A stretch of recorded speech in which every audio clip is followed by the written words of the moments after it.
On this week's episode of Bayou Wild TV. Tell me about your books that you have the photography in. Well, the Manchac book, I never was planning on doing a book. John Kemp, who did the writing, did a story for me on Louisiana Life. And they said, here's the bird lady. I went, oh my God, you're talking about me. But he said, Judy, there's a book back there in Manchac. So I gathered about 600 slides and went to LSU Press, and they signed me up right there. And I thought, this is serious. But the people in Manchac really appreciated what I did. I grew to love those people that love the land.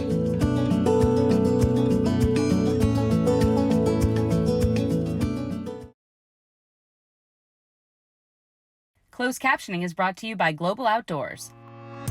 Find your next adventure and share your experiences with others by downloading the Global Outdoors mobile app or visiting globaloutdoors.com.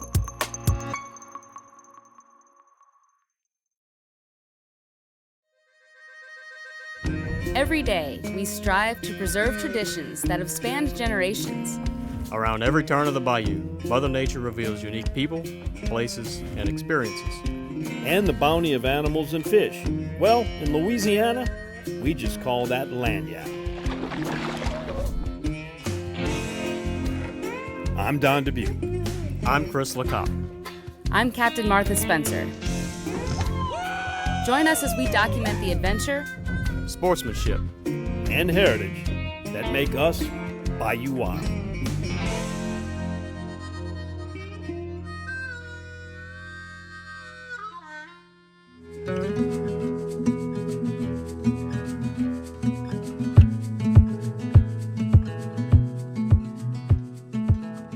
Wilderness or wildness is a mystique. As the fisherman depends on the rivers, lakes, and seas, and the farmer upon the land for his existence, so does mankind in general depend upon the beauty of the world for spiritual and emotional existence. These words, written by famed landscape photographer Ansel Adams, are quoted as the introduction to the 1996 book Manchac Swamp. In this book, photographer Julia Sims captures the beauty of the marshlands surrounding Lake Pontchartrain and shares so many of South Louisiana's iconic images to the world. Julia Sims, who is a renowned photographer, has a couple of books published and was known for her swamp photography of wildlife and waterfowl. And she had done extensive work back here and wanted to come back here. She's up in age now. She's retired from photography and wanted to just go through and stroll through a very wet, swampy memory lane.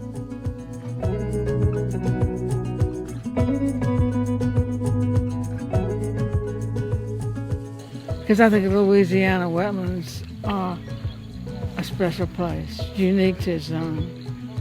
And I feel very blessed that I've been part of it.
In Louisiana, we live to cook, and we know a little Louisiana flavor brings any meal to life. Whether it's Friday's fish fry or Tuesday's crispy chicken, with Louisiana fish fry, you can turn any meal into a bona fide family favorite. Let's all Louisiana.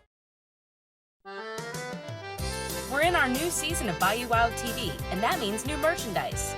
Head on over to BayouWildTV.com for t-shirts, hoodies, and performance shirts, featuring scenes taken directly from our shows.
We're at Pine Island, and we're located on, part of it is in Tangipahoa Parish and the other on St. Tammany Parish on the banks of the Beatico Creek. A very beautiful place, very unique habitat, and we're here for a special reason. Julia Sims, they called her the bird lady, who used to come here for photography works. You're looking good. Doing good. How you doing with this place? You're starting to come back with some memories? Oh, wow. I know I got a lot of memories from back here. She wanted to come back for some great memories.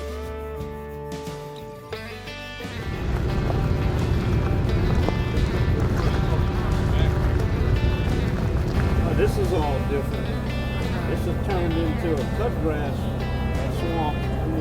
It used to be all trees. Does it look familiar to you, Jonathan? Does it look familiar? I'm following it. Right. Yeah.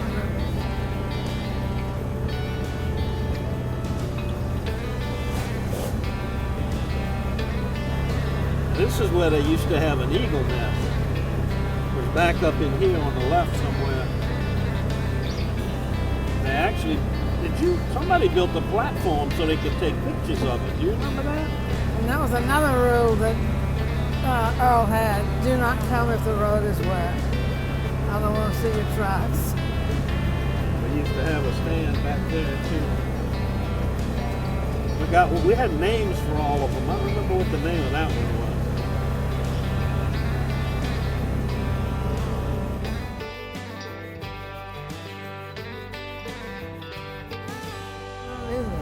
Yeah, this is my favorite spot right here at the top of this levee. Yeah, Brett, that's where that picture was taken. Oh, yeah? Uh-huh. Yeah. But it didn't look, wow.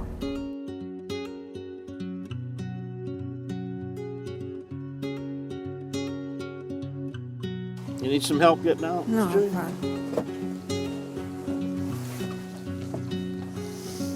Wow.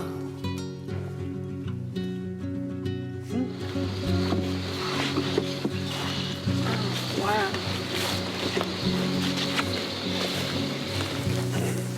That's where Wallace had his crawfish parties. Coming out. But we came this way here. Hey, what, the lilies aren't that bad over here. No. This one used to get full of lilies in here. And this was a lot thicker. Yeah, it was much thicker. Bigger trees. I'm showing Brett that picture, Morning Mist. That's where that was. But that was much thicker.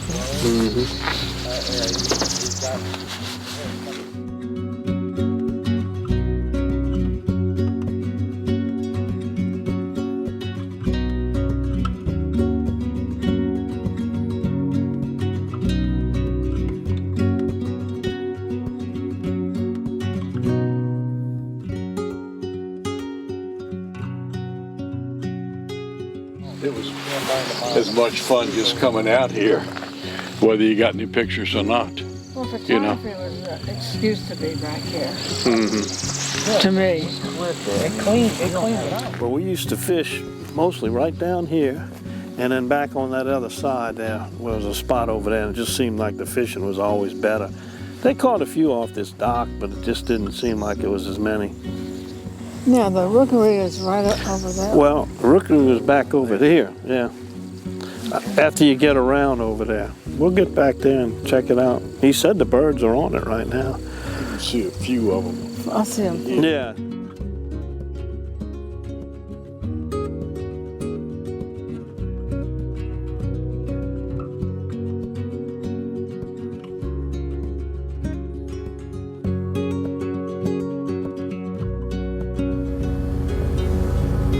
You know who used to fish back here too? Harry Lee. Oh, really? Harry Lee had one of those little pond boats parked right here in this curve, and he would pedal it out there and fish.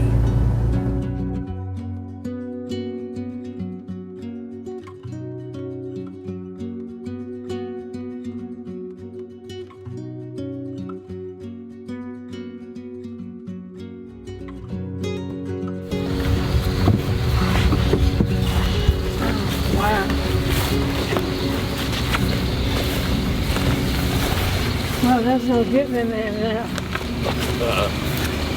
I'm surprised they're nesting in those low trees like that. Too. I guess they got nothing else. I don't know. It's brown.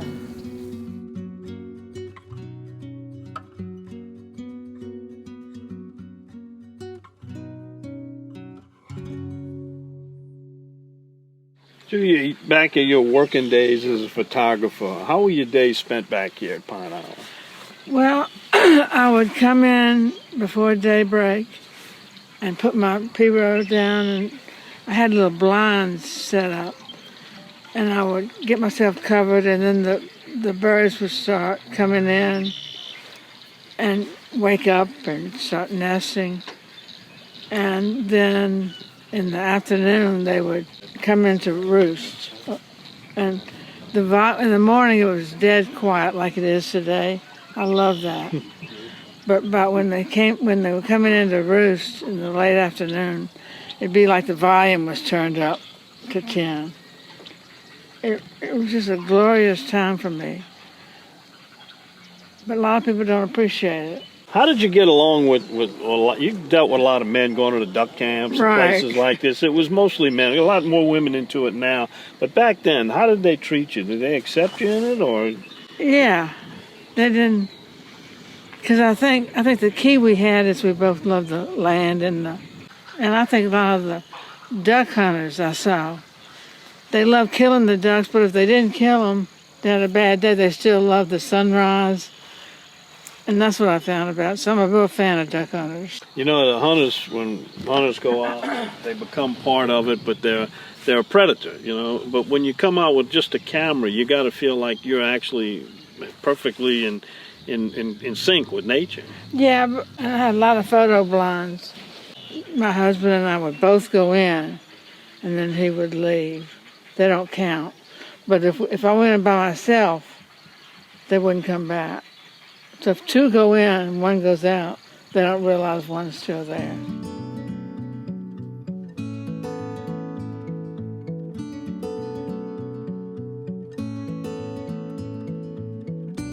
Tell me about your books that you have the photography in. Well, the Manshap book, I never was planning on doing a book. John Kemp, who did the writing, did a story for me on Louisiana Life. And they said, here's the bird lady. I went, oh my God, you're talking about me. But he said, Judy, there's a book back there in Manshap. So I gathered about 600 slides and went to LSU Press, and they signed me up right there. And I thought, this is serious.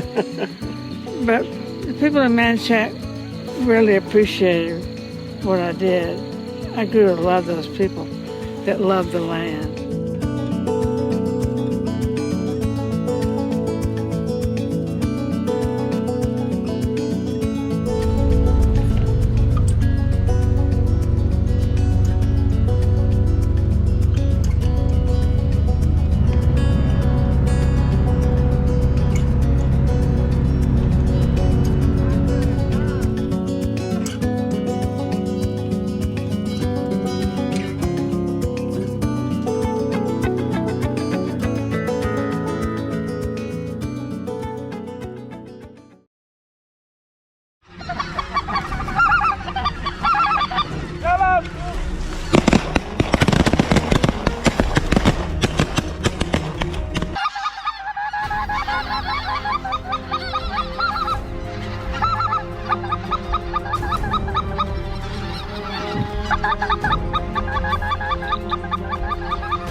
We love our children.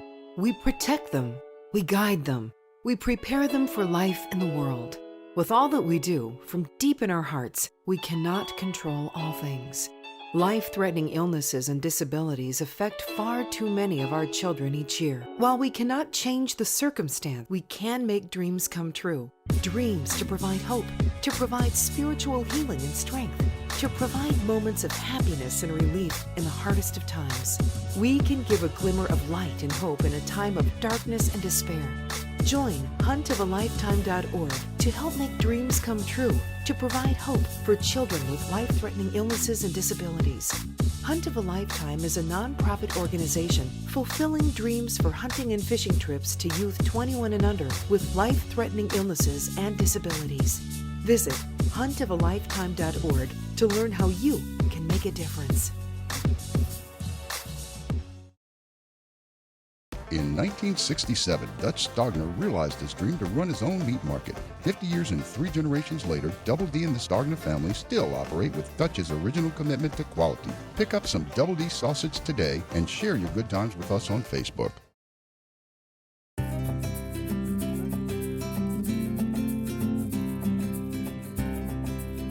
Welcome back to White Oak Estate and Gardens. David Hubbell, the man who taught me how to make blood boudin, one of the goriest, most delicious things I've ever put my hands on. He's a friend of Chef John Folse and a good friend of ours as well. We call him our honorary Bayou Wild chapter president from the Mobile Bay. I'm very honored to be the honorary chapter we are president. appreciative to have you. And you're making us a crab meat West Indies salad. Why is it called that, and tell us how to do it? So West Indies salad is a very popular, one of Mobile's probably the most popular dishes. It was invented back like 1947 by a man named Bill Bailey, and he had Bailey's Seafood Restaurant. And it ran from 1947 through the early 90s. And the story behind it is that he was in the Merchant Marines, and while he was in there in the West Indies, he came up with a lobster dish, and he also liked to make salads with olive oil and vinegar, or not olive oil, but oil and vinegar. And so when he opened up his restaurant, he could seat like 200 people there. And so while people were waiting, he served this as an appetizer, but instead of lobster, he used the local work with area what you got, crab. Absolutely. And it's simple, and it's a good summertime dish because it's not heated, it's refreshing, it's got that kind of that tangy vinegar. It's low fat. It's low fat, and it does take some preparation though. Even though it's only a few ingredients, you do want to make this ahead of time before you serve it. Right. You want at least 12 to 24 hours, let it sit for all the flavors to wed. You got a procedure with this. You're gonna white onion or sweet onion? This is one yellow medium onion. Take about half of that and put it in a flat bowl. And it's minced very finely. Is that very important? Yes, it is very important. So half? About half, yes. Yes, half. All right, kind of mash that down. Mash it out, yep. And then we're going to take the crab meat. So are we going to mix half and half? Oh yeah, half and half. That's right. Do you want it mixed up with the onion, or you want it kind of just evenly on top? You want it layered. All right. Okay, so once you get that nice and layered, we're going to add a little salt. Just half. Just half of that. And that's kind of to your liking, however much salt you like. And salt is not really anything that flavors something. It just kind of enhances the flavor of whatever you're putting it on. And then the pepper. Okay. Coarse ground, finely powdered, anything, coarse whatever ground you want. black pepper. Okay. A lot of restaurants, if you go to restaurants in the Mobile area, they'll have their version of it. Sometimes like you said, I mean, these are the ingredients. They're real simple, but sometimes people embellish it a little bit with a little more greenery and such. So we're going to go ahead and we'll finish off, put the onions on, rest of the onions on top.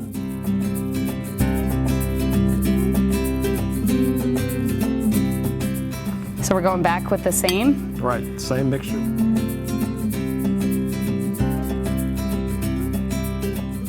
So now the next steps is we're going to take vegetable oil, and that's what you got there. And then Mr. Bailey specifically called out for Wesson oil, so go ahead and put that on there.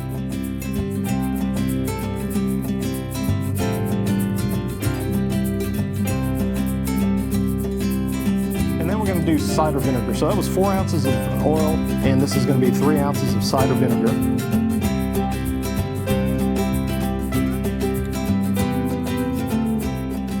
Now we'll take 4 ounces of this ice water. We'll just. Why does it have to be cold? It keeps it from making it mushy? Does it hold the integrity of the meat, or just makes it fancier? That's a good question. I'll have to look that up. To me, it seems like it just keeps it kind of the texture right. So we'll go ahead and we'll put that on there, and you just leave it. You don't do anything else to it, and you cover it, put it in your refrigerator, and let it sit. The recipe calls 12 to 24 hours, but I think I've left it for 24 hours. The flavor really comes out in there.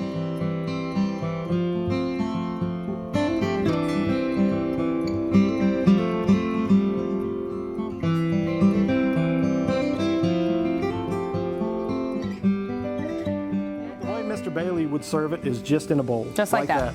Yeah. Because it's so good, it doesn't need dressing. Right. So you can go ahead and help yourself. And like I said, the only thing I might add is some pickled melon on the side. We'll put some on it then. Go for it. Stick your fingers in there. We wash our hands around here. It's the perfect summertime dish because it's cool, it's briny, it's got texture, and it's all mine. So I'm sorry if you think you're getting any of this. But well, I got the other batch. West Indies salad. West Mobile, Indies. Alabama. With lobster or crab? Well, if you want to do it the Mobile way, you can do it with crab. But you can come out to Mobile, try to make it at your house. It's easy to make. It's good for you. It's good for you, huh? Yeah. I'm for it. Thank you, David. Delicious. All right, glad you enjoyed it.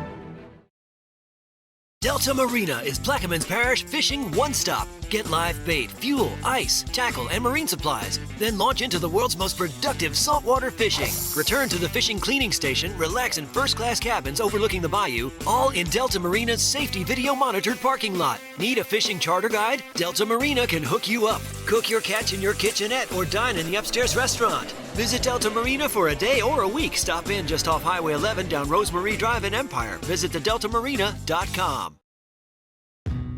One of the reasons why Double D has been around for 50 years is because we are consistent with what built the business. And we go to great lengths to make sure that when you bring a deer or a hog or whatever it may be, your meat stays your meat all the way through the process. But we want to be as true to the original intent, which is a local meat company. And that's something that we want to maintain for as long as the Lord lets us do it.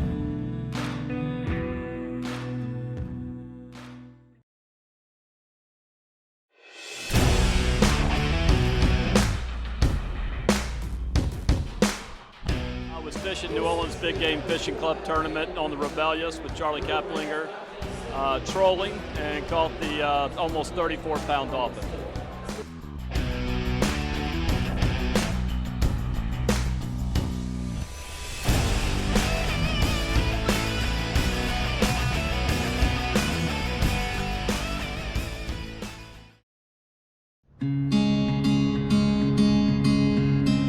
Today was a joyous morning on Louisiana's North Shore.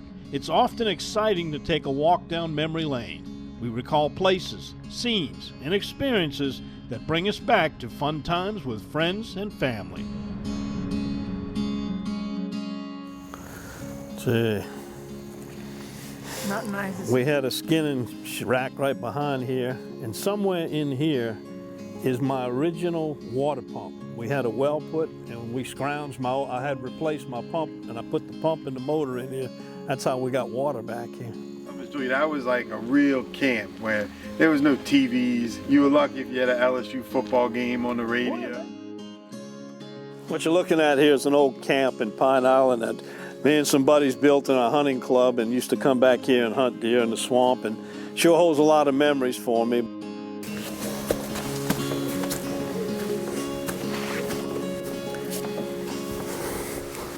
Oh, I remember that smell. Still here.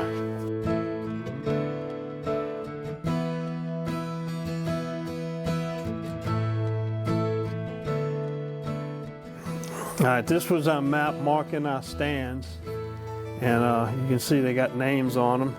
This was my stand here, but we hunted all kind of other people's stand. We hunted each other's. I got involved here when the Wallace Pool Poole Lumber was the original owner. His family owned this for decades and almost a century. And he was kind enough to lease it out as a hunting club that we formed here. And also we did some fishing in that beautiful cypress lake there.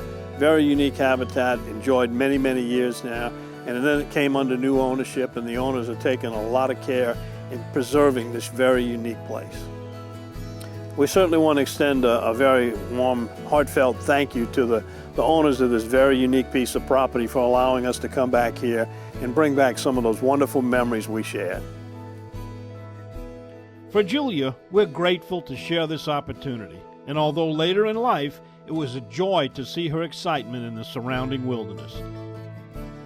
I'm proud to be part of that, because I think Louisiana wetlands are a special place, unique to its own, and I feel very blessed that I've been part of it. And people are fortunate that they get to see it through your photographs. Yeah, people say, I never knew that was here. I never knew that was there. Right. I said, well, it's Louisiana.